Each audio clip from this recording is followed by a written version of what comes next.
अस्सलाम वालेकुम एवरीवन।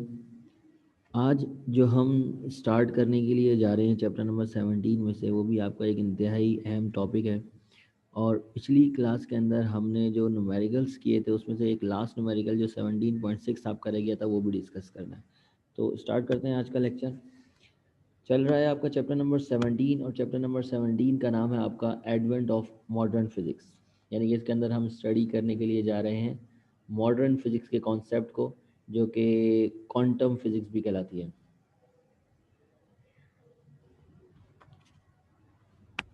अब आज जो हमें डिस्कस करना है उसके अंदर सबसे पहले आपकी प्रॉब्लम नंबर 17.6। जिसने ये प्रॉब्लम्स कर ली है उसके लिए अच्छी बात है, लेकिन जिसने नहीं करी है उसके लिए ये कि एक नज़र आप देख लें। वजह ये है कि ये important, one of the most important आपकी प्रॉब्लम है, जो आपके पास पेपर में अक्सर व बेशतर आ जाती है। आसान है, इतनी कोई मुश्किल नहीं है, लेकिन जिन्होंने नहीं करी है वो लाजमी इसको कर लीजिएगा एक बार, और जिन्होंने कर ली है उनकी प्रैक्टिस हो जाएगी। हमें इसके अलावा डिस्कस करना है आज ब्लैक बॉडी को, कि ब्लैक बॉडी क्या होती है। कि वो ब्लैक बॉडी नहीं है जो आपके दिमाग में आ रही हो, जो कि आजकल अमेरिका के अंदर मसले चल रहे हैं। Is something different. इसके अलावा हमने देखना है कि ब्लैक बॉडी में से रेडिएशन किस तरह होती है, और what is black body radiation called, कि हम ब्लैक बॉडी रेडिएशन किससे कहते हैं। ब्लैक बॉडी रेडिएशन को एक्सप्लेन करने के लिए क्लासिकल फिजिक्स में जो साइंटिस्ट थे, उनके अंदर एक वेन्स साइंटिस्ट था जिसने उसको एक्सप्लेन करने की कोशिश की थी, इसलिए वेन्स डिस्प्लेसमेंट लॉ आता है। फिर आपका साइंटिस्ट था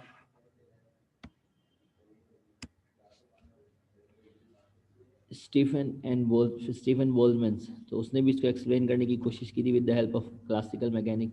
एवन रेले एंड जीन्स ने भी इसको एक्सप्लेन किया था, दोनों ने। लेकिन ये तीनों लॉज जो है वो किसी हद तक कामयाब हुए थे और किसी हद तक नाकाम भी रहे थे।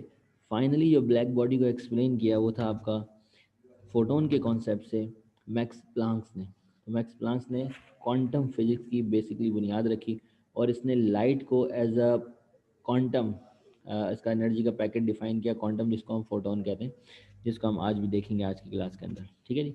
तो स्टार्ट करते हैं आज का लेक्चर। एक चीज़ आप नोट कर लीजिए अपने पास, कि जिस जगह पर भी टू बी नोटेड लिखा हुआ आ जाए, समझाने के लिए बता रहा हूँ, जिसके टॉप पे टू बी नोटेड लिखा हुआ है, इसका मतलब ये है कि आपने ये चीज़ अपने रजिस्टर के अंदर कॉपी कर लेनी है फेयर वर्क की तरह। जैसे अगर पेपर के अंदर सवालात आ जाए तो उसका जो आंसर होगा वो टू बी नोटेड है, मतलब कि आपने ये नोट कर लेना अपने। बाकी चीज़ें जो मैं एक्सप्लेनेशन के एतबार से कोई डिटेल में चला जाऊँ तो वो नेसेसरी नहीं है कि आपने कॉपी करना है, वो आपके काम का नहीं है। ठीक है, जो काम की चीज़ है वो मैं आपको बता रहा हूँ, उसके ऊपर लिखा हुआ होगा टू बी नोटेड। अच्छा जी, स्टार्ट करते हैं न्यूमेरिकल नंबर 17.6 से। तो न्यूमेरिकल नंबर 17.6 क्योंकि पिछले टॉपिक से रिलेटेड है, तो पिछले टॉपिक से ही हम इसकी हेल्प लेंगे। इसके अंदर आपसे कह रहा है कि what will be the velocity and momentum. आपने वेलोसिटी और मोमेंटम दो चीज़ें फाइंड आउट करनी है ऑफ अ पार्टिकल, एक ऐसे पार्टिकल की whose rest mass is m naught, जिसका रेस्ट मास जो है वो एम नॉट है, and whose kinetic energy is equals to its rest mass energy. ये यहाँ पे एक अलग कॉन्सेप्ट दिया था, बाकी तकरीबन सारी चीज़ें सेम है। तो देखिए डेटा के अंदर सबसे पहले हमने क्या करा कि हमने लिखा कि हमें जो रिक्वायर्ड है वो वेलोसिटी रिक्वायर्ड है कि क्या होगी, हमें रिक्वायर्ड है मोमेंटम रिक्वायर्ड है कि वो क्या होगा। ठीक है, और उसका जो मास है वो उसने दिया हुआ है, कितना दिया हुआ है, उसने दिया हुआ है रेस्ट मास एम नॉट ही दिया हुआ है। इसका मतलब मैं इसको चेंज भी नहीं कर सकता, एम नॉट ही लेके चलूँगा। और कहता है एक चीज़ सिर्फ बताई उसने, और वो चीज़ क्या है कि इसकी जो काइनेटिक एनर्जी है, जिसको मैं के से रिप्रेजेंट कर लेता हूँ, वो बराबर है इसकी rest mass energy E not के। यानी कि इसकी काइनेटिक एनर्जी और इसकी रेस्ट एनर्जी बराबर है। इसके अलावा इसने आपको कोई भी इंफॉर्मेशन नहीं दी है, पूरे सवाल में कोई भी इंफॉर्मेशन नहीं। तो इस लिहाज से थोड़ा ये कॉम्प्लिकेटेड न्यूमेरिकल लगता है, लेकिन इतना कोई खास मुश्किल न्यूमेरिकल है नहीं। इसको सॉल्व करने के दो तरीके हैं। ठीक है, पहला तरीका भी मैं आपको बता देता हूँ, दूसरा भी आप दोनों देख लें। यानी कि एनर्जी वाला तरीका तो बहुत आसान है, लेकिन ज़रा अगर मैं आपको समझाऊँ इसको मास वाले तरीके से, ज़रा वो देख लें। कि देखिए सबसे पहले तो आपने लगाना है काइनेटिक एनर्जी वाला फार्मूला, कि टोटल एनर्जी बराबर होती है kinetic energy plus rest mass energy के। और फिर मास वाला फार्मूला भी आप लगा सकते हैं कि एम बराबर होता है एम नॉट डिवाइडेड बाई, क्योंकि देखिए मोमेंटम के लिए आपको मास चाहिए होगा, तो मास वाला फार्मूला लगाते हैं 1 - v² अपॉन c²। ठीक है ना, और एम नॉट उसका रेस्ट मास है, जबकि एम उसका होगा मूविंग मास। ठीक है जी, बात समझ में आ रही है। तो ये दो फार्मूले यहाँ पर हम अप्लाई कर सकते हैं। अच्छा, अब सबसे पहले जो ऊपर वाला फार्मूला है इसकी ज़रूरत क्यों पड़ी, क्योंकि काइनेटिक एनर्जी और रेस्ट एनर्जी को इसने रिलेट करा था, तो इसलिए इसकी ज़रूरत पड़ी। तो देखें सोल्यूशन में सबसे पहले मैंने कह दिया कि भाई क्योंकि एनर्जी का फार्मूला होता है के प्लस ई नॉट, और आपने कहा है कि जो के है वो बराबर है ई नॉट के, तो इसका मतलब ये हो गया जहाँ पर के आ रहा है उसकी जगह मैं क्या रख सकता हूँ, ई नॉट रख सकता हूँ। तो मैं क्या करूँगा, एनर्जी इक्वल्स टू इसकी जगह भी ई नॉट रख दूंगा, प्लस इसकी जगह भी ई नॉट रख दूंगा। इसके बाद होगा ये कि ई जो है वो बराबर हो गया किसके, ट्वाइस ऑफ ई नॉट के। ई की जो वैल्यू है हम जानते हैं वो बराबर होती है एम सी स्क्वायर के। तो ई नॉट की वैल्यू क्या हो जाएगी, देखो टू एज इट इज़, ये हो जाएगी m naught c square. C square से सी स्क्वायर में कैंसिल कर देता हूँ, तो पहली चीज़ जो हमें मिलती है वो एम है, और एम कितना है, ट्वाइस ऑफ एम नॉट। यानी कि अगर एनर्जी जो है वो काइनेटिक एनर्जी के बराबर हो तो उसका रेस्ट मास डबल हो जाता है, उसके उसका जो टोटल मास है वो डबल हो जाता है उसके रेस्ट मास के। तो ये हमने सबसे पहले मास निकाल लिया। अब क्योंकि मास कैलकुलेट कर चुके हैं तो वेलोसिटी निकालना हमारे लिए आसान हो जाएगा। कैसे कि हम फार्मूला लगाएंगे m is equal to m naught divided by under root 1 - v square upon c square. m की जगह मैं रख सकता हूँ ट्वाइस ऑफ एम नॉट, तो मैंने इसकी जगह रख दिया 2 m naught is equal to m naught divided by under root 1 - v square upon c square. M से अगर आप एम कैंसिल कर दें, एम नॉट से एम नॉट, तो देखें वेलोसिटी वो वाहिद वेरिएबल है इस सवाल में जो बचा है। इसके लिए आपने पूरे सवाल को सॉल्व करना है। तो हम सॉल्व करने के लिए वही स्क्वायरिंग बोथ साइड करेंगे, तो हो जाएगा 4 is equal to 1 divided by 1 - v square upon c square. And आगे मज़ीद किस तरह आपने लेके चलना है, आपने इसको उस तरफ भेज देना है, पूरा फैक्टर उठ के दूसरी तरफ जाएगा और 4 नीचे आ जाएगा। तो ये हो जाएगा 1 - v square upon c square is equal to 1/4, और v square upon c square बराबर हो जाएगा, इसको उधर भेजा 1/4 को इधर लिया 1 - 1/4। एलसीएम वगैरह ले लें तो आपके पास आ जाएगा 4 - 1 3/4 सी स्क्वायर, और जब स्क्वायर रूट भी आप ले लेंगे तो वेलोसिटी आपके पास आ जाएगी under root 3 divided by 2 into C. ये रूट लेने के बाद की कहानी है, ठीक है। ये आपने वेलोसिटी निकाल ली। अब क्योंकि हमें मोमेंटम रिक्वायर्ड था, तो मोमेंटम के लिए हम क्या करेंगे, हम मोमेंटम का फार्मूला लगाएंगे। मोमेंटम बराबर होता है मास मल्टीप्लाई बाय वेलोसिटी के। मास है इसका ट्वाइस ऑफ एम नॉट, और वेलोसिटी इसकी under root 3 divide by 2 into C. 2 से 2 आप कैंसिल कर दें तो इसका आंसर आ जाएगा अंडर रूट 3 एम नॉट सी, और ये आपके पास आ गया इसका मोमेंटम। तो फाइनली हमने जो मोमेंटम है वो कैलकुलेट कर लिया है। ये आपका न्यूमेरिकल नंबर 17.6 था।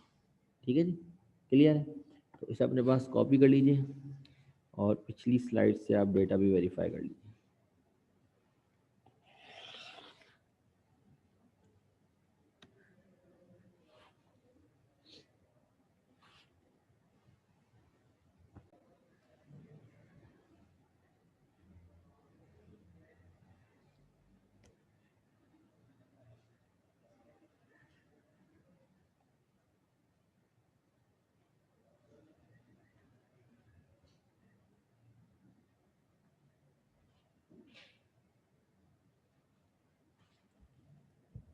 अच्छा जी, अब जो हमारा टॉपिक है,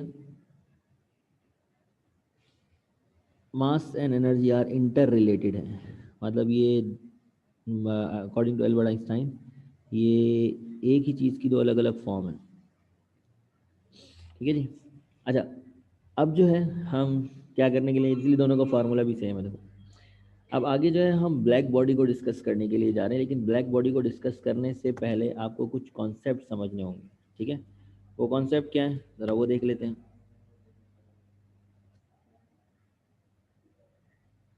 अरे यार एंड इतना लेट कॉपी करते हो, इरेज ऑल हो गया। अब रायन क्योंकि इरेज हो चुका है ना, तो जो ये रिकॉर्डेड में आ रहा होगा वहाँ से आप देख लेना। ठीक है। अच्छा,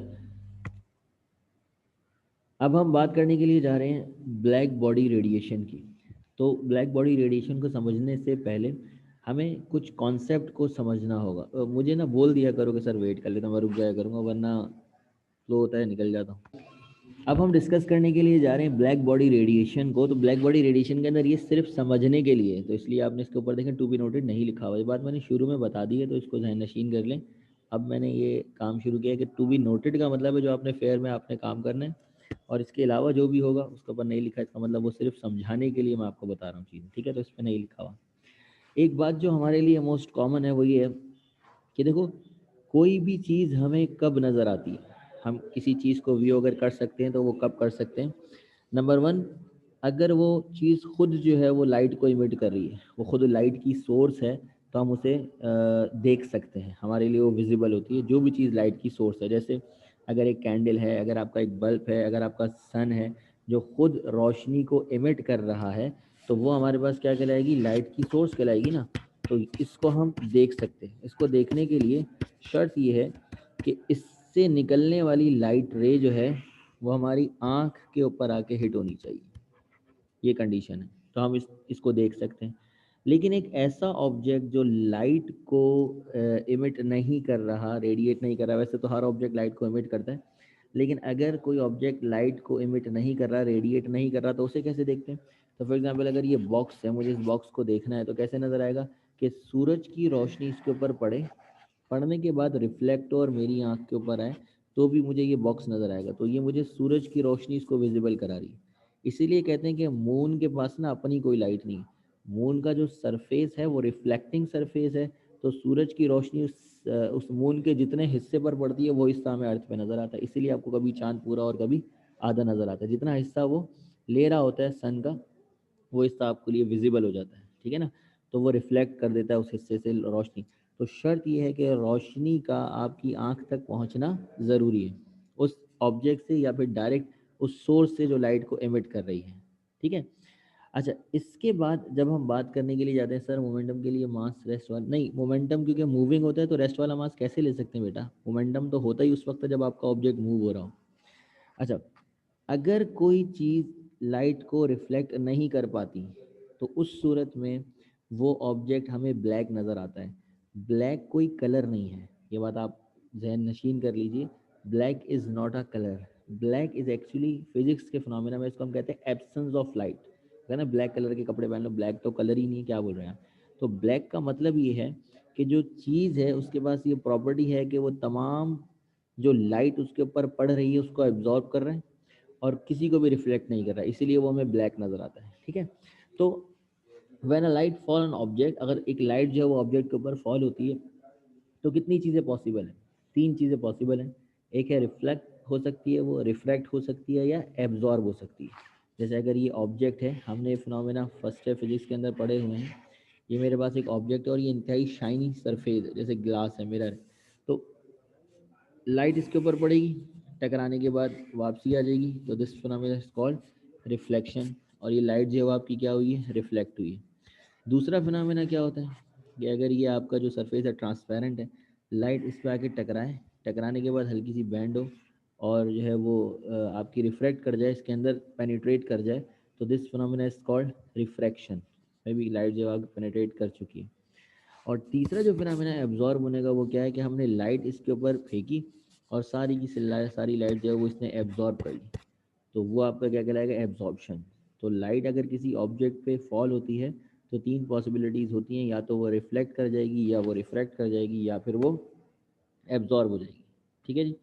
तो अब इसी सिलसिले में जो हमें कलर्स हैं वो नज़र आते हैं। जैसे फॉर एग्जांपल, अगर एक ऑब्जेक्ट जो है वो तमाम लाइट को एब्जॉर्ब कर ले, सही है, वो गलत, एब्जॉर्ब, एब्जॉर्ब नहीं, एब्जॉर्ब।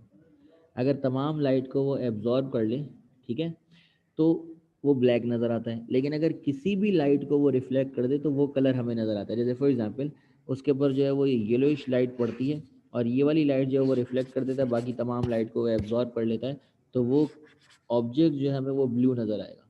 अगर वो इस येलोइश लाइट को जो है वो रिफ्लेक्ट कर देता है तो वो हमें येलो नज़र आएगा।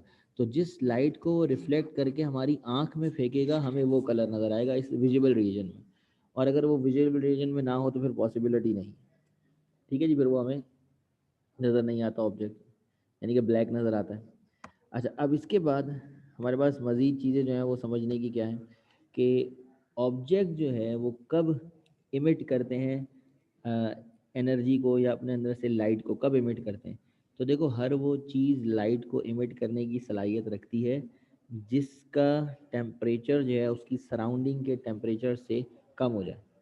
अगर यानी कि मैं भी लाइट इमिट कर सकता हूँ, मुझ में से भी लाइट निकल सकती है, ठीक है, आप में से भी लाइट निकल सकती है। अगर आपने देखा हो तो वो इंफ्रारेड का फिनोमेना है, ख़ास किस्म के कैमरेज होते हैं जिससे जो आपकी हीट आपके अंदर से निकल रही होती है उसकी जो रेडिएशन है वो जो है ना वो दिखाते हैं। तो वो आपकी लाइट ही तो है जो आप में से निकल रही होती है, लेकिन क्यों आप नहीं, आपके लिए विजिबल रीजन में वो नहीं होती। उसका मकसद ये है कि विजिबल रीजन में आने के लिए उसका जो टेम्परेचर है वो क्या होना चाहिए, लेस होना चाहिए उसकी सराउंडिंग से। और सराउंडिंग में आपको मालूम है कितना टेम्परेचर हमारा लेस हो नहीं सकता। हमारा टेम्परेचर बॉडी टेम्परेचर 98 है, तो सराउंडिंग का जो आपका टेम्परेचर होगा वो हमेशा जो है कंपैरेटिवली जो है वो ज़्यादा होगा, ठीक है ना। तो और सन मौजूद है, सन सबको दिखाता है, तो सन जो है ना वो हमारे लिए विजिबल रहता है हमेशा। और अगर हम बात करें सन और कैंडल की, तो कैंडल का जो कलर होता है ना वो येलो होता है, वो सिर्फ एक ही लाइट इमिट करती है, येलो। सन जो है वो तमाम लाइट को इमिट करता है, जितनी भी लाइट जो है ना वो सन के से आ रही है। वाइट लाइट हमें नज़र आ रही है लेकिन एक्चुअल में वाइट लाइट नहीं है, उसके अंदर तमाम लाइट के जो स्पेक्ट्रम है वो मौजूद है। उसके अंदर विजिबल भी मौजूद है और उसके अंदर वो भी मौजूद है जो हमें नज़र नहीं आते, यानी कि इलेक्ट्रोमैग्नेटिक रेडिएशन के वो स्पेक्ट्रम, जैसे कि एक्स रेज और ये गामा रेज और ये। वो अलग बात है कि जो हमारी ओजोन की लेयर वगैरह है वो हमें सेव रखती है, लेकिन सन के पास तमाम किस्म की रेडिएशन मौजूद है जो जो अर्थ तक भेज रहा है। अच्छा, जब भी लाइट जो है वो किसी ऑब्जेक्ट पे ऑब्जॉर्व होती है, कुछ लाइट कुछ पार्ट उसका एब्जॉर्ब होता है, कुछ पार्ट जो है उसका रिफ्लेक्ट होता है। अगर कोई चीज़ 100% एब्जॉर्ब कर ले सन की लाइट को, जो सूरज की रोशनी उसके ऊपर पड़ती है वो तमाम की तमाम 100% एब्जॉर्ब कर ले, तो उसको हम, वो कलर आपको ब्लैक नज़र आता है तो वो हम उसे ब्लैक बॉडी कहते हैं। लेकिन ब्लैक बॉडी जो है ना वो कोई दुनिया के अंदर आज तक ऐसी कोई चीज़ मौजूद नहीं है। इवन जो कार्बन ब्लैक है वो भी 99% एब्जॉर्ब करता है, अभी भी कुछ पोर्शन बाकी है, यानी कि 1% जो कि एब्जॉर्ब होना है। तो ब्लैक कलर जो भी होता है वो परफेक्ट ब्लैक नहीं होता, परफेक्ट ब्लैक तक अभी हम नहीं पहुंच चुके। 99% तक अगर कोई चीज़ ब्लैक होती है तो वो आपका कार्बन ब्लैक है, ठीक है। यहीं से कॉन्सेप्ट आता है आपका ब्लैक बॉडी का, ठीक है। अच्छा, अब अगर हम क्या करें कि इसी बात को आगे कंटिन्यू करें। हाँ, इसी से निकला dark black hole. If object absorb light its temperature increases. अब जब भी कोई ऑब्जेक्ट जो है वो लाइट को एब्जॉर्ब करता है तो उसका टेम्परेचर बढ़ने लगता है, ठीक है। अच्छा, अब अगर उसका टेम्परेचर बढ़ने लगेगा तो ऐसा वक्त ज़रूर आएगा कि उसका टेम्परेचर उसकी सराउंडिंग से भी ज़्यादा हो जाएगा। और जब उसका टेम्परेचर उसकी सराउंडिंग से ज़्यादा हो जाएगा तो फिर वो भी रेडिएशन करने लगेगी। एक तो वो ऑलरेडी एब्जॉर्ब कर रही है और अब वो रेडिएट भी कर रही है। वाइट में वो सारे कलर जो है वो रिफ्लेक्ट कर देता है, कोई भी कलर एब्जॉर्ब नहीं करता, वो वाइट कहलाता है। अच्छा, अब देखें, मैंने जो है वो ऑब्जेक्ट के ऊपर लाइट को फेंका, ठीक है, इसने लाइट को एब्जॉर्ब कर लिया। लाइट को एब्जॉर्ब करने से क्या होगा, इसका जो टेम्परेचर है वो इंक्रीज होने लगेगा, ठीक है। और टेम्परेचर इंक्रीज होते होते अगर इतना हो गया कि उसकी सराउंडिंग के टेम्परेचर से ज़्यादा हो गया तो अब ये खुद भी रेडिएशन इमिट करने लगेगी। This is called black body radiation, इसको हम बोलते हैं ब्लैक बॉडी रेडिएशन। अक्सर आपने सुना होगा कि जब गर्मियाँ ज़्यादा होती हैं तो बड़े बुजुर्ग कहते हैं कि यार ब्लैक पहन के बाहर मत निकलो, वाइट पहन के निकलो ज़्यादातर, यानी कि हल्के कपड़े हल्के कलर पहन के निकलो, ब्लैक कलर पहन के मत निकलो। उसकी वजह बेसिकली यही होती है कि ब्लैक कलर जो है वो तमाम रेडिएशन को, जो वाइट लाइट आती है वो सब की सब एब्जॉर्ब कर लेता है। अब जब वो एब्जॉर्ब करेगा तो उसका टेम्परेचर बढ़ेगा, आपका टेम्परेचर भी बढ़ेगा, उसकी वजह से आपको गर्मी ज़्यादा लगेगी ब्लैक में। अगर आप वाइट पहन के बाहर निकलेंगे तो वाइट क्या करेगा, जो सन से आने वाली तमाम वाइट लाइट है जिसके अंदर तमाम कलर्स मौजूद है वो सब के सब रिफ्लेक्ट कर देगा, सब के सब रिफ्लेक्ट कर देगा। तो हमारी आंखों में सारे कलर जब एक साथ पड़ेंगे तो हमें वो चीज़ वाइट नज़र आएगी। लेकिन एक अच्छी बात होगी, ना वो कुछ एब्जॉर्ब कर रहा होगा, ना जो सूरज से गर्मी पड़ रही है वो आप तक पहुंच रही होगी, ठीक है जी। हाँ, आजकल तो सबने पूरा ब्लैक ही पहन लो, सबसे अच्छा है सूरज की रोशनी में, लेकिन रोशनी ज़रूरी है, ठीक है। लाइट पड़ेगी, एब्जॉर्ब होगी तो टेम्परेचर बढ़ेगा ना, मतलब ऐसा ना हो कि आप अंधेरे में जो है वो ब्लैक पहन के बैठ जाओ फिर सर्दी और लगेगी। अच्छा, अब यहाँ अगर हम ब्लैक बॉडी की बात करें तो एक आइडियल ब्लैक बॉडी जो लैब के अंदर बनाई जाती है, ऐसी कोई एग्जिस्ट नहीं करती, बनाई जाती है, वो किस तरह की होती है एक ये कॉपर का स्फेयर लेते हैं और उसकी जो बाउंड्रीज है ना, बाउंड्रीज, ये जो कॉर्नर्स हैं, इनसाइड कॉर्नर्स हैं, ये सारे कॉर्नर्स जो है वो ब्लैक कार्बन से, जो है ना ब्लैक बॉडी नहीं, ब्लैक कार्बन जो है वो जो 99% एब्जॉर्ब करता है लाइट को, उससे फिल कर देते हैं। अब इसके ऊपर जैसे ही हम लाइट को इन करवाते हैं, लाइट इससे टकराती है, ठीक है, एब्जॉर्ब हो जाती है, जाहिर सी बात है, एब्जॉर्ब कुछ हिस्सा, एब्जॉर्ब कुछ हिस्सा रिफ्लेक्ट, तो जो रिफ्लेक्ट होता है वो आगे जाके इससे टकराता है, ठीक है। तो इसका मतलब ये तकरीबन कोशिश करके तमाम लाइट की जितनी भी हमने फॉल करी उसके एब्जॉर्ब कर लेती है। यहाँ से टकराई, कुछ हिस्सा अगर रिफ्लेक्ट को भी किया तो वो यहाँ से टकराई, यहाँ एब्जॉर्ब हुआ। कोशिश ये होती है कि 99% जो है ये क्या कर लेती है, लाइट को एब्जॉर्ब कर लेती है, लाइट अंदर ट्रैप हो जाती है। अब जब इसकी लाइट अंदर ट्रैप हो गई, उसने लाइट को एब्जॉर्ब कर लिया, आहिस्ता आहिस्ता हम इंसिडेंट कराए जा रहे हैं, कराए जा रहे हैं, कराए जा रहे हैं, कराए जा रहे हैं इसके ऊपर लाइट, तो क्या होता है कि इसका टेम्परेचर जो है वो बढ़ने लगता है। जैसे ही टेम्परेचर बढ़ने लगता है, फिर ये खुद रेडिएशन स्टार्ट कर देती है, ठीक है। तो this is called your black body, ठीक है। और अगर हम इसके कर्व बनाएं, ब्लैक बॉडी रेडिएशन के कर्व बनाएं, तो कुछ इस तरह के कर्व हमें नजर आएंगे। किसके दरमियान ये कर्व बनाए हैं, उस वेवलेंथ का कर्व है जो ब्लैक बॉडी इमिट कर रही है, यानी कि जब ये हीट हो जाएगी, इसका टेम्परेचर बढ़ेगा, फिर ये आहिस्ता आहिस्ता कलर देना शुरू करेगी आपको। तो सारे के सारे कलर एक साथ नहीं देगी, आहिस्ता आहिस्ता आपको कलर मिलेंगे, ठीक है। कि जब भी इंसिडेंट लाइट जो है वो पड़ती है, ब्लैक बॉडी के होल से इन होती है, तो वो अंदर ट्रैप हो जाती है। अंदर ट्रैप होने के बाद वो रिफ्लेक्ट बैक होती रहती है, तो 99% जो है वो लाइट का एब्जॉर्ब हो जाता है। उस एब्जॉर्बशन की वजह से इसका टेम्परेचर जो है वो इंक्रीज़ होता है, और उस टेम्परेचर के इंक्रीज़ होने से जो है वो लाइट इमिट करती है। और जो ये जो लाइट इमिट करती है, अगर हम उसका ग्राफ ड्रॉ करें कि कितने टेम्परेचर पे कितना लाइट इमिट करती है, तो उसको हम कहते हैं ब्लैक बॉडी रेडिएशन कर्व। ये ब्लैक बॉडी रेडिएशन कर्व को ही एक्सप्लेन करना था। ये जो कर्व बन रहा है, इतने टेम्परेचर पर मुख्तलिफ कर्व बन रहे हैं, ये कर्व को कहा गया साइंटिस्ट से एक्सप्लेन किया जाए कि ये कर्व क्यों बन रहे हैं, किस तरह के बन रहे हैं, यानी कि एनर्जी और वेवलेंथ के दरमियान जो ये कर्व बन रहे हैं, इनको एक्सप्लेन करना टारगेट था, जिसको क्लासिकल फिजिक्स ने कोशिश करी किसी हद तक एक्सप्लेन करने की, लेकिन वो नाकाम हो गई। और फिर इसको मॉडर्न फिजिक्स ने एक्सप्लेन करा। किस तरह एक्सप्लेन करना वो भी हमें देखना है। और ये मैक्स प्लांक्स की थ्योरी थी जिसकी मदद से हमने इसको एक्सप्लेन करा। बाकी जो 3 साइंटिस्ट थे वो, क्योंकि लॉन्ग के अंदर सवाल आता है तो आपने लिखना तो ज़रूरी है, लेकिन वो फेल हो गए। लेकिन किसी हद तक कुछ बातें उन्होंने इसकी अच्छी बता दी थी, लेकिन हाई लेवल पे फेल हो जाते थे। मतलब ग्राफ की बीच की वैल्यूज़ को अच्छा एक्सप्लेन कर दिया, लेकिन कोने कॉर्नर्स की वैल्यूज़ को एक्सप्लेन नहीं कर पाते थे ग्राफ की। लेकिन मैक्सवेल ने इसको कम्प्लीटली एक्सप्लेन कर दिया था ग्राफ को। अच्छा, तो सबसे पहले आप जो है वो टू बी नोटेड की तरफ आ जाइए। जो चीज़ें आपने नोट करनी है अपने पास लिख लीजिए। सवाल अगर आता है ब्लैक बॉडी से रिलेटेड, तो आपने सबसे पहले definition of the black body लिखनी है। तो ब्लैक बॉडी की डेफिनेशन क्या बनेगी, डेफिनेशन आपकी बनेगी एक असली में कोई चीज़ ऐसी नहीं हम बनाते हैं, एक hypothetical perfect absorber and radiator है। परफेक्ट एब्जॉर्बर का मतलब ये है कि तमाम लाइट को एब्जॉर्ब कर लेता है, 100% एब्जॉर्ब कर लेता है। और फिर आहिस्ता आहिस्ता जब रेडिएट करता है तो 100% रेडिएट भी करता है, तमाम लाइट को रेडिएट भी करता है आहिस्ता आहिस्ता। पहले रेड कलर में आएगा, फिर ब्लू में आएगा, फिर ग्रीन में आएगा, इस तरह हर कलर को एब्जॉर्ब करे, रेडिएट करेगा, तो ये रेडिएट भी करता है। तो एक ऐसी बॉडी है जो एब्जॉर्ब भी करती है तमाम कलर को, और तमाम कलर को रिफ्लेक्ट भी करती है, रेडिएट भी करती है। अच्छा, अब which can absorb all the radiation that falls on it, सारी की सारी रेडिएशन जो इसके ऊपर गिरती है उसको एब्जॉर्ब कर लेती है, विद नो रिफ्लेक्टिंग पावर, और इसकी कोई रिफ्लेक्टिंग पावर नहीं होती।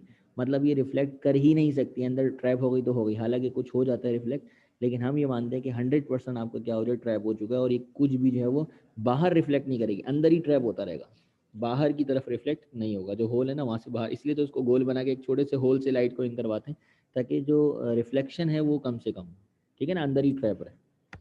तो फिर ब्लैक बॉडी रेडिएशन होती क्या है, when a temperature of a black body increases it start to emit radiation from it।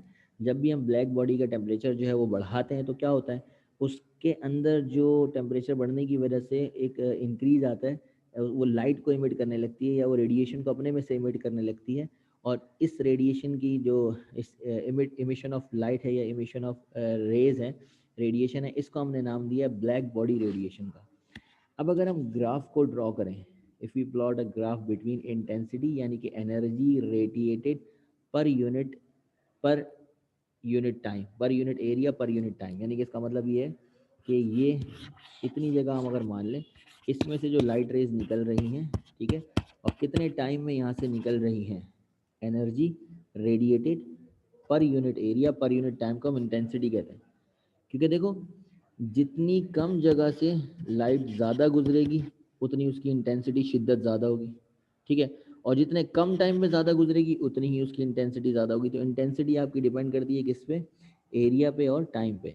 तो इसीलिए energy radiated per unit area per unit time, जिसको हम इंटेंसिटी कहते हैं, अगर हम उसका और वेवलेंथ का, जो वेवलेंथ वो इमिट कर रही है, जैसे अगर रेड इमिट कर रही है तो रेड की वेवलेंथ क्या होती है, अगर वो ब्लू इमिट कर रही है तो ब्लू की वेवलेंथ क्या होती है, अगर वो ग्रीन इमिट कर रही है तो ग्रीन की वेवलेंथ क्या होती है, अगर हम उसके दरमियान ग्राफ को प्लॉट करें तो जो ग्राफ हमें हासिल होता है उसे हम कहते हैं ब्लैक बॉडी रेडिएशन कर्व्स, ठीक है। ये सारी चीज़ें आपने बनानी होंगी और ये जो डायग्राम है ये भी आपने शो करनी होगी, ठीक है जी। अब ये जो ग्राफ इस तरह बन रहा है, ये मैं आपको एक वर्चुअल लैब जो सॉफ्टवेयर है उससे भी आपको मोर एक्सप्लेन कर देता हूँ कि किस तरह आप इसे देख सकते हैं। खुद भी अगर देखना चाहें तो, मतलब खुद देखना ऑब्जर्व करना चाहें तो किस तरह ऑब्जर्व कर सकते हैं। जैसा कि ये देखें, ये है ना आपका, ये टेम्परेचर है, ठीक है। टेम्परेचर को अगर मैं कम या ज़्यादा करूँ तो देखो ग्राफ किस तरह वेरी कर रहा है, आपने ये देखना है गौर से। ये ग्राफिकल नेचर जो है ना इसका, ये समझना है। और इसी नेचर को साइंटिस्ट से कहा गया कि एक्सप्लेन करें। ये जो नेचर है वो मैं स्लाइड दोबारा लगा दूंगा बेटा, वो सेव है। इसी नेचर को साइंटिस्ट से कहा गया है कि एक्सप्लेन करें। कि देखें ये जो वेवलेंथ आपको दिख रही है शॉर्टर वेवलेंथ की तरफ शिफ्ट हो रही है। देखो ये वेवलेंथ जो है, वेवलेंथ मैक्स, ये मैक्सिमम वेवलेंथ है ना, तो ये किधर शिफ्ट हो रही है, पीछे की तरफ जा रही है, शॉर्टर वेवलेंथ की तरफ जा रही है। अगर हम टेम्परेचर को बढ़ाने, देखो टेम्परेचर बढ़ा रहा हूँ, टेम्परेचर बढ़ा रहा हूँ, वेवलेंथ कहाँ जा रही है, शॉर्टर की तरफ शिफ्ट हो रही है, शॉर्टर वेवलेंथ की तरफ जा रहा है। टेम्परेचर को इंक्रीज कर रहा हूँ तो वेवलेंथ कम हो रही है, ज़्यादा हो रही है, बढ़ रही है, आगे की तरफ आ रहा है। देखो अगर ये डॉट आगे की तरफ आने लगे तो समझो वेवलेंथ बढ़ रही है, पीछे की तरफ जाने लगे तो वेवलेंथ कम हो रही है। अगर इसको मैं ऊपर लेकर जा रहा हूँ तो इसका मतलब मैं टेम्परेचर को क्या कर रहा हूँ, बढ़ा रहा हूँ। तो देखो टेम्परेचर को बढ़ाने, जैसे कि सन का टेम्परेचर जो है ना, सन का टेम्परेचर आपको ऑलमोस्ट कितना होता है, सन का टेम्परेचर होता है 5750 के अप्रॉक्सीमेटली बराबर, यानी कि एग्जैक्टली ये है सन का टेम्परेचर 5850 ऑलमोस्ट। तो देखो उसका कलर किस तरह का होता है, वो उसका जो सन का कलर है वो ये जो बीच में आपको नज़र आ रहा है ना वाइट और ये सब मिक्स, इस तरह का कोई कलर होता है। इसी तरह कोई भी प्लैनेट हो जो उसका कलर नज़र आता है वो उसी से नज़र आता है, ब्लैक बॉडी रेडिएशन से ही नज़र आता है। ब्लैक बॉडी रेडिएशन आप के जो कर्व, ब्लैक बॉडी रेडिएशन के जो कर्व हैं, ये जो एस्ट्रोनॉमिकल बॉडीज़ है जिनका टेम्परेचर हम जाके मेजर नहीं कर सकते, सन का टेम्परेचर कोई भी जाके मेजर नहीं कर सकता, लेकिन इस ब्लैक बॉडी रेडिएशन कर्व से बड़े आराम से बता सकता है कि किस ऑब्जेक्ट का टेम्परेचर कितना होगा, अगर वो उसके कलर से आइडिया लगाना चाहे तो, ठीक है ना। तो ये आपका कुछ ग्राफिकल रिप्रेजेंटेशन दी ब्लैक बॉडी रेडिएशन की, क्लियर है। अब ज़रा आप आ जाएं, दोबारा डायग्राम वगैरह बना लें और जो फेयर वर्क है वो कॉपी कर लें, सारा आपका फेयर वर्क, ठीक है जी। अच्छा भाई रिकॉर्डिंग ऑन हो गई। अच्छा जी, अब आगे चलें। तो ये ब्लैक बॉडी रेडिएशन का कर्व मैंने और डिटेल में समझा दिया। इसके अंदर जो आपका एक साइंटिस्ट था जिसका नाम था वेन्स, सबसे पहले इसने कोशिश करी ब्लैक बॉडी रेडिएशन को एक्सप्लेन करने की। वो मून का पार्ट ब्लैक नहीं होता, वहाँ पर रोशनी नहीं पड़ रही होती, वहाँ रोशनी नहीं पड़ रही तो वो जाहिर जब रोशनी पड़ेगी उसे भी रिफ्लेक्ट करने लगेगा, वो रिफ्लेक्टिंग सरफेस है, रोशनी नहीं पड़ेगी तो फिर ज़ाहिर ब्लैक ही नज़र आएगा ना। जब लाइट किसी चीज़ से टकरा के हम तक पहुंचती है तो वो चीज़ हमें विजिबल नज़र आती है। वो इसलिए विजिबल नहीं है कि लाइट उस पर टकरा नहीं रही, जब टकराएगी तो वो तमाम कलर रिफ्लेक्ट करेगा, वो परफेक्ट, वो ब्लैक है ही नहीं, वो वाइट है। अब एक वाइट कलर का कपड़ा है मेरे पास, मैंने पहना है, मैंने आज मैं वाइट ड्रेस में आया हूँ, ठीक है। आपको नज़र आ रहा है मैं वाइट ड्रेस में आया हूँ, आप देख सकते हो मुझे मैं वाइट ड्रेस में आया हूँ? नहीं, क्योंकि आप लाइट रिफ्लेक्ट होकर आप तक नहीं पहुँच रही ना, ठीक है ना। इवन अंधेरे में मैं जाके खड़ा हो जाऊँ वाइट ड्रेस पहन के, मैं आपको नज़र नहीं आऊँगा। ये लॉ जब जहाँ पे टू बी नोटेड आए ना बेटा, कितनी बार बताऊँ, वो नोट करना है, जहाँ पे टू बी नोटेड आए वो पार्ट आपने नोट करना है। ये लॉन्ग का क्वेश्चन है, इसके अंदर बहुत सारी चीज़ें ऐसी जो आपने नोट करनी होगी, लेकिन ऊपर लिखा होगा जो आपने नोट करना होगा, ठीक है। अच्छा, जो एक्सप्लेनेशन है ज़रा उसे देखिएगा कि विंस ने किस तरह इसको एक्सप्लेन करने की कोशिश करी है। तो मैं तो ब्लैक भी नज़र नहीं आऊँगा, क्यों नज़र आऊँगा, मैं उसको बता रहा हूँ कि जिस पे लाइट ही नहीं पड़ रही हो, यानी कि आपके एंगल से लाइट नहीं पड़ रही हो, आपको नहीं नज़र आएगा। यानी कि मैं अंधेरे में खड़ा हो जाऊँ, चलो इस तरह समझ लो, मैं अगर अंधेरे में जाके खड़ा हो जाऊँ और मैं आपसे बोलूँ मैंने किस कलर का ड्रेस पहना, आप नहीं बता सकते। लाइट इस वक्त मेरे से रिफ्लेक्ट कर रही है, लेकिन आपकी आंखों से नहीं टकरा रही ना। वो लाइट जो मेरे से रिफ्लेक्ट कर रही है वो आपकी आंखों से नहीं टकरा रही है, आप मुझे नहीं देख सकते। ठीक है ना, या तो लाइट मुझे में से रिफ्लेक्ट करे और आपकी आंखों से टकराए तो आप वो कलर देख सकते हैं। जी हाँ, ब्लैक सारे कलर एब्जॉर्ब करता है, बिल्कुल ऐसा ही है।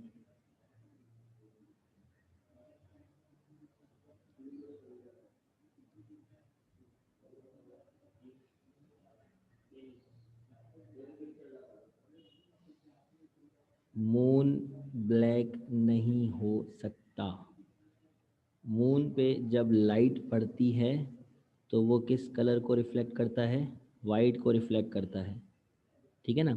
देखो आपके पास वाइट कलर का कपड़ा है, आप उसे अंधेरे में ले जाके रख दें, अंधेरे में, अंधेरे में, और फिर आप उसे बोलें कि वो ब्लैक है, तो कोई मानेगा? अंधेरे में तो नज़र ही नहीं आ रहा, वो हर चीज़ ब्लैक है। कभी लाइट बुझा के ना चीज़ों को देखो, वो सारी ब्लैक ही नज़र आती है ना।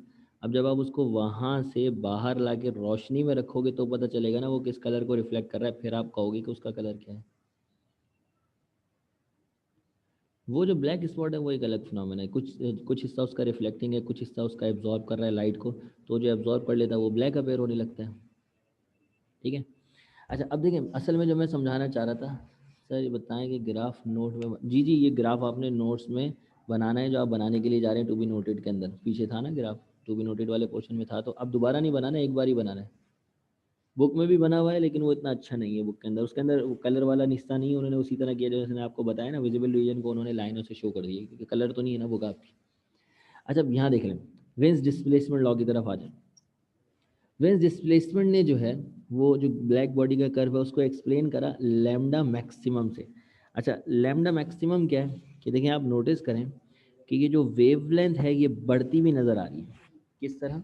यहाँ वेवलेंथ जो है, ये वेवलेंथ वाला पोर्शन है ना, ये वेवलेंथ वाला पोर्शन है, तो यहाँ पे वेवलेंथ जो है वो क्या होगी, यहाँ पर वेवलेंथ जो होगी वो कम होगी, यहाँ पर वेवलेंथ जो है वो ज़्यादा होगी, यहाँ पर वेवलेंथ जो है वो और ज़्यादा होगी, और यहाँ पर क्या होगी, और ज़्यादा होगी। तो अगर मैं इसको इस तरह देखूँ इस डायरेक्शन में, तो ये लैम्डा मैक्सिमम को रिप्रेजेंट कर रहे हैं। ये जो ये आपको नज़र आ रहा है, ये पॉइंट्स 1 2 3 4, ये पॉइंट्स बता रहे हैं कि आपकी वेवलेंथ जो है वो बढ़ रही है। लेकिन एट द सेम टाइम जब आपकी वेवलेंथ बढ़ रही है, एनर्जी के साथ क्या हो रहा है? देखो एनर्जी है वाई एक्सिस पे, जितना ऊपर उतनी ज़्यादा एनर्जी, जितना नीचे उतनी कम एनर्जी। तो नज़र ये आ रहा है जो एनर्जी है वो आपकी गिर रही है, एनर्जी जो है वो आपकी डिक्रीज हो रही है। तो एनर्जी डिक्रीज हो रही है लेकिन ह्यूज अमाउंट में हो रही है, बहुत सारे अमाउंट के अंदर हो रही है, ऐसा नहीं हो रहा कि बहुत कम, हल्की सी गिरी, हल्की सी गिरी, हल्की सी एनर्जी गिरी, इस तरह नहीं ग्राफ बन रहा, बहुत ह्यूज अमाउंट में अचानक से आपका ग्राफ नीचे की तरफ जा रहा है। तो इन 3 पॉइंट्स को अगर मैं ऑब्जर्व करूं तो बहुत बड़ा जो चेंज आ रहा है, इसको विंस ने एक्सप्लेन करा किस तरह, कि विंस ने कहा, Wien's law states that dominant wavelength at which a black body emits electromagnetic radiation, मतलब जो लैम्डा मैक्सिमम है ये उसका नाम दे रहा है, जो टॉप मोस्ट कॉर्नर के ऊपर आ रही है, जो ग्राफ है उसके पीक के ऊपर जो आ रही है उसको इसने डोमिनेंट वेवलेंथ कहा है। Dominant wavelength at which the black body emits electromagnetic radiation is inversely proportional, वो इन्वर्सली प्रोपोर्शनल होती है किसके? Inversely proportional to the Kelvin temperature of object. इसको मैं एब्सोल्यूट टेम्परेचर भी कह सकता हूँ, कि एब्सोल्यूट टेम्परेचर के इन्वर्सली प्रोपोर्शनल होती है। ठीक है, एब्सोल्यूट टेम्परेचर केल्विन टेम्परेचर ही होता है ना। तो देखें ये क्या है आपका, lambda max is inversely proportional to T to the power, inversely proportional to absolute temperature T. ठीक है, ये इसने पहला रिलेशन जो है वो डेवलप करके दिया, और इसकी मदद से इसने जो मुख्तलिफ पॉइंट्स के ग्राफ दिए ना, उसने ऑब्जेक्ट्स के जो कलर्स हैं उनको बताया कि कोई ऑब्जेक्ट किस कलर का क्यों नज़र आता है, कोई ऑब्जेक्ट जो है वो रेड क्यों नज़र आता है, कोई ऑब्जेक्ट जो है वो अगर ग्रीन है तो उसका टेम्परेचर क्या होगा। अगर एस्ट्रोनॉट बॉडी है मेरे पास, आसमान के ऊपर मैं एक चीज़ को देख रहा हूँ, और वो जो है जैसे हम तो नहीं देख सकते, लेकिन जो टेलीस्कोप वगैरह है उसकी मदद से बहुत सारी एस्ट्रोनॉमिकल बॉडीज़ हैं जो आपके एस्ट्रोनॉट्स देखते हैं, तो उसका जब वो कलर देखते हैं ना तो उस कलर से उसके टेम्परेचर का अंदाज़ा लगा लेते हैं। तो कलर से किस तरह टेम्परेचर का अंदाज़ा लगाया जा रहा है, ये इसने बताया। किस तरह बताया, देखो ये जो आपका कलर है, अगर इस तरह का कलर जो है वो आपका इमिट हो रहा है, तो इसका मतलब ये इस पोर्शन में आ रहा है, ये कलर इस पोर्शन में लाई कर रहा है, तो इस पोर्शन पे जो ग्राफ होता है वो कितने टेम्परेचर पे होता है, 2000 केल्विन। तो इसका मतलब इसका टेम्परेचर 2000 केल्विन होगा। ये एस्ट्रोनॉमिकल बॉडीज है, इसका नाम लिखा हुआ है, ठीक है। इसके अलावा अगर आप यहाँ पर आएँ, यहाँ पर ये जो कर्व है ये 5000 केल्विन के ऊपर है। 5000 केल्विन पे वो यहाँ कहीं कर्व आ रहा है, तो उसका मतलब ये जो लाइट है, लाइट के कलर को शो कर रहा है। तो देखो सन आपका इसी कलर का नजर आता है, जिस कलर का ये है। तो सन का कलर, क्योंकि टेम्परेचर इसके अराउंड है, करीब करीब है, ठीक है। और अगर आ जाए एक और प्लैनेट जो कि ऑब्जॉर्व हुआ है, एक कोई ऑब्जेक्ट है जो ऑब्जॉर्व हुआ है रीगल के नाम से, तो इसका जो सरफेस का टेम्परेचर अगर हमें वो पता करना है, वहाँ जाके तो नहीं पता करेंगे, थर्मामीटर लेके वहाँ तो नहीं जाएंगे। तो ये जो ग्राफ के अंदर यहाँ पर ये पॉइंट है, हम ये चेक करेंगे कि इसका जो कलर है वो इससे मिलता जुलता है, इससे मिल रहा है। तो ये ग्राफ का वो पोर्शन है जहाँ पे बॉडीज़ का टेम्परेचर जो है वो 12000 केल्विन तक पहुँच जाता है, ठीक है ना। तो हम ज़मीन पे रह के आसमान पर मौजूद ऑब्जेक्ट जो एस्ट्रोनॉमिकल बॉडीज़ हैं, उनका टेम्परेचर जो है वो मेजर कर सकते हैं, या उनके बारे में एक आइडिया एटलीस्ट दे सकते हैं। 100% एग्जैक्ट वैल्यू का तो मैं गारंटी नहीं दे सकता, उसके लिए कलर की जो वो है कैलकुलेशन बड़ी परफेक्ट करेंगे तो उसके बाद हो सकता है 100% भी कह दें। लेकिन अब आजकल कलर भी तो आपने देखा है ना, फोटोशॉप पे जाओ कितने टाइप के आ गए, तो उसके हिसाब से फिर इसका टेम्परेचर एग्जैक्ट हम बता भी सकते हैं। तो टेम्परेचर को हम मेजर कर सकते हैं किसकी मदद से, ये जो आपका लॉ है जिसको हमने कहा है विंस डिस्प्लेसमेंट लॉ, इसकी मदद से। क्लियर है ये चीज़? अच्छा जी, जो कॉपी करने वाला पोर्शन था वो भी देख लें, या आपने कॉपी कर लेना अपनी रजिस्टर्स में।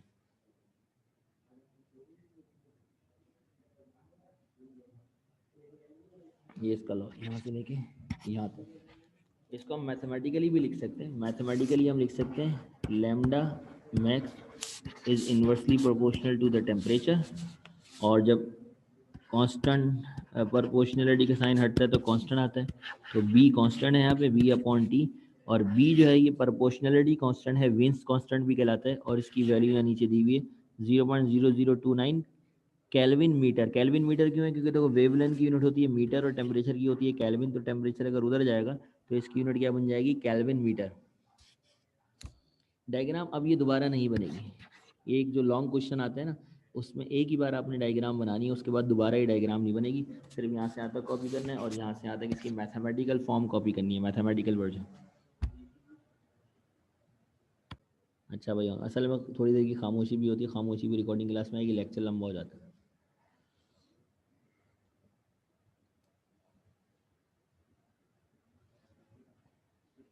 ठीक है जी, ये बात समझ में आई कि जो आपका आयरन है, आयरन को जब आप गर्म करते हैं तो क्या होता है, सबसे पहले वो रेड कलर में आता है, फिर वो ऑरेंज कलर में आता है, फिर वो येलो में आता है, और अगर हम उसको और टेम्परेचर देने में कामयाब हो जाए तो वो ब्लू में जाएगा और फिर वाइट हो जाएगा। तो आयरन भी एक तरह से देखो ब्लैक बॉडी की एग्जाम्पल है, कि वो रेडिएट कर रहा है अपने में से, हीट एब्जॉर्ब करने के बाद रेडिएट कर रहा है एनर्जी अपने में से, जबकि पहले उसका कलर वो नहीं था, कलर उसका वेरी कर रहा है। चलो ये भी है, हाँ स्किप कर देंगे खामोशी, ठीक है। वीडियो बड़ी लंबी हो जाती है, कन्वर्ट होने में टाइम लेती है, मुझे भागने की जल्दी होती है, बस ये बात है। अच्छा जी, ठीक है जी, ये आपका कौन सा लॉ कहलाता है, ये आपका विंस डिस्प्लेसमेंट लॉ कहलाता है। अच्छा, इसके बाद आता है आपका स्टीफन बोल्ट्जमैन लॉ, ठीक है ना।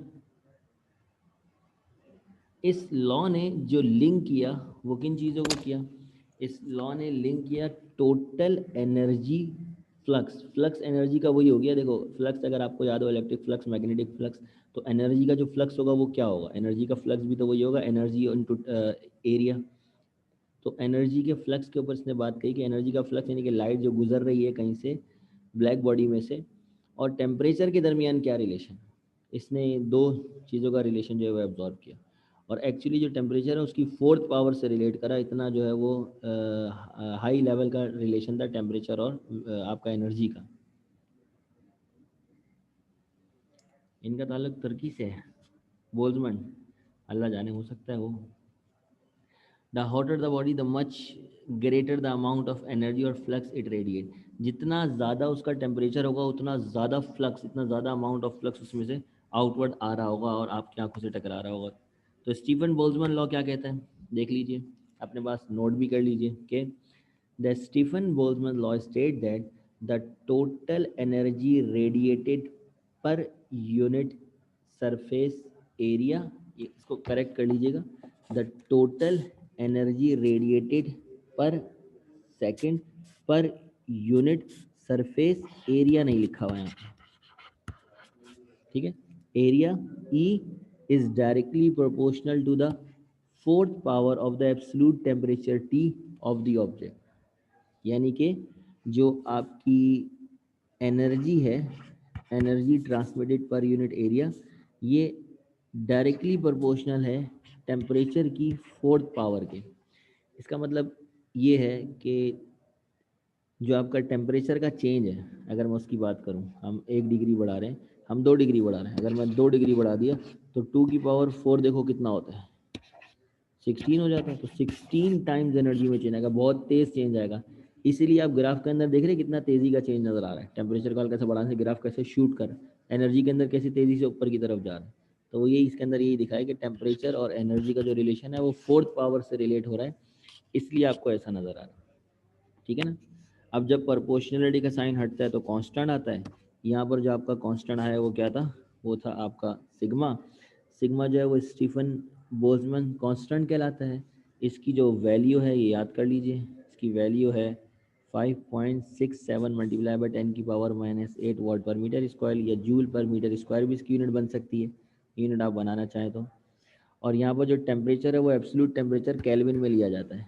एब्सोल्यूट टेम्परेचर यहाँ पे बोलना इसलिए ज़रूरी है कि सेंटीग्रेड और जो आपके फ़ारेनहाइट के टेम्परेचर स्केल है वो एसआई के अंदर नहीं होते, एसआई के अंदर आपका केल्विन है, तो केल्विन टेम्परेचर इसलिए कहा जाता है मेनली।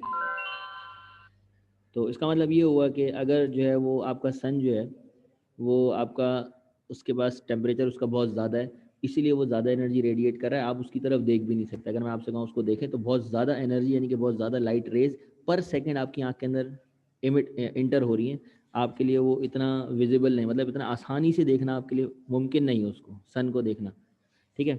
और अगर अर्थ की बात करें तो अर्थ का टेम्परेचर कूल है, आप अर्थ में कहीं पर भी देखना चाहें तो आराम से देख सकते हैं, आपको कोई इतनी प्रॉब्लम नहीं होगी, क्योंकि एनर्जी का जो ट्रांसफ़र अर्थ से हो रहा है वो आपकी आंख जो है वो उसे बर्दाश्त कर सकती है, ठीक है।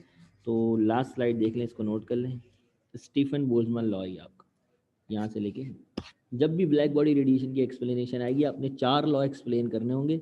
2 हम एक्सप्लेन कर चुके हैं अभी, एक विंस डिस्प्लेसमेंट लॉ हमने एक्सप्लेन कर दिया है और स्टीफन बोल्ट्जमैन लॉ हमने एक्सप्लेन कर दिया, अभी 2, ठीक है। अभी 2 बाकी हैं आपका, रिले एंड जीन्स और मैक्स प्लांक। तो ये लॉन्ग के अंदर आता है आपका 7 नंबर का सवाल, इसके अंदर भी छोटी छोटी छोटी डिटेल्स लिखनी होती है, ज़्यादा बड़ी डिटेल्स नहीं लिखनी, बस रिलेशन बताने कि उसने किस रिलेशन को ड्राइव किया, ठीक है। ये स्लाइड भी देख लें आराम से तसल्ली से, कोई सवाल वगैरह है तो कर लें इससे रिलेटेड, ठीक है। और इसको अगर सिंप्लीफाई करें कि why is this concept important, तो ये कॉन्सेप्ट इसलिए इम्पॉर्टेंट है कि इसने बताया कि जो अमाउंट आपका जो एनर्जी रेडिएट हो रही है ना, it is very sensitive with its temperature, temperature के साथ बहुत सेंसिटिव, टेम्परेचर की मतलब 2 डिग्री भी टेम्परेचर बढ़ाओ तो एनर्जी के अंदर कितना ह्यूज चेंज आ जाता है, इतना सेंसिटिव है। तो सेंसिटिविटी को एक्सप्लेन किया इसने किसी हद तक इस लॉ ने, ठीक है, ये आपने नोट नहीं करना। इसके बाद आपका रिले एंड जीन्स लॉ आता है, जिसको इंशाल्लाह हम अगली क्लास में एक्सप्लेन करेंगे, क्योंकि अभी जो है वो आपके 5 मिनट बाकी हैं, पॉसिबल नहीं होगा इसको एक्सप्लेन करना, आ जाने शुरू हो जाएंगे, ठीक है। तो यहाँ तक जो है वो आपका काम कंप्लीट है। जो भी नोटेड वाली चीज़ें थी वो देख लीजिए एक बार, और जब भी आपका ब्लैक बॉडी का लॉन्ग के अंदर सवाल आ जाए तो आपने सबसे पहले ये डेफिनेशन लिखनी है ब्लैक बॉडी की, और ये डायग्राम बनानी है, पहला पोर्शन। इस डेफिनेशन का एक 0.5 नंबर होता है, इसका 0.5 नंबर होते हैं, और 1 नंबर आपको इससे भी मिल सकता है, ठीक है। तो आपकी डायग्राम है, इसके भी नंबर होते हैं, ठीक है। जब भी आप स्क्रीनशॉट ले लें इसका जल्दी से। इसके बाद आगे अगर हम चलें तो हमारे पास आता है विंस डिस्प्लेसमेंट लॉ। इसके अंदर ये ग्राफ आपने दोबारा ड्रॉ नहीं करना है, क्योंकि आप ये ड्रॉ कर चुके हैं, आपने सिर्फ यहाँ से लेके यहाँ तक इसके मैथमेटिकल और इसका जो स्टेटमेंट है वो अपने पास लिखना है कि विंस ने किस तरह इसे एक्सप्लेन किया था, बस दैट्स इट। ये 1 नंबर का आ जाएगा फिर आपके पास।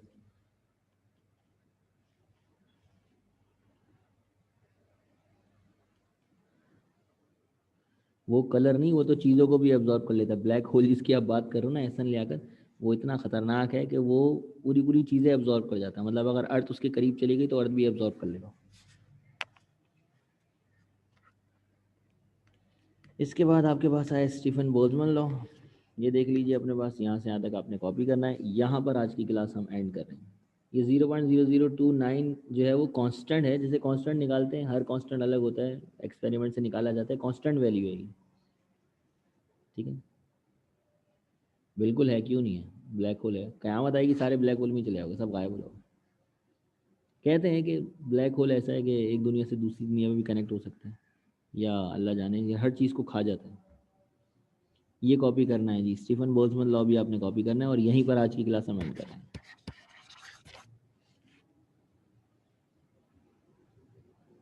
ठीक है जी,